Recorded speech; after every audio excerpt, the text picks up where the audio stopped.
সৃষ্টিকর্তা সবাইকে সবসময় সব দিক থেকে পরিপূর্ণতা দেয় না।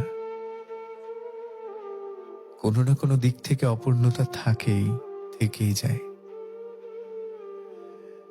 কারো একটা পরিপূর্ণতা থাকলে 10টা অপরিপূর্ণতা থাকে, কারো 10টা অপূর্ণতা থাকলে 5টা পূর্ণতা থাকে। জগতে সবাই 100% সুখী মানুষ না, আবার সবাই শতভাগ দুঃখীও না, কিন্তু তুলনামূলক দুঃখী মানুষের সংখ্যায় বোধহয় বেশি।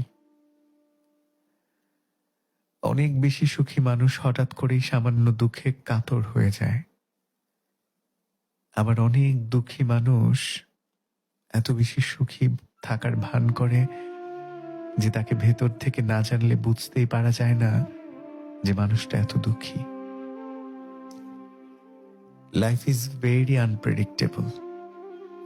কখন কাকে কোথায় নিয়ে দাঁড় করিয়ে দেয় জীবন তা কেউই বলতে পারে না। সুস্থ সুন্দর জীবন দেখা যায় হঠাৎ করে তুমুল ঝড়ে এলোমেলো হয়ে যায়।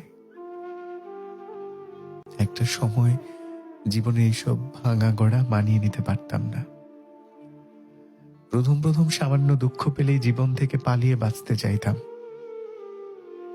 তখন জীবন থেকে পালিয়ে বাঁচতে চাইলেই আটকে যেতাম একটা মুখ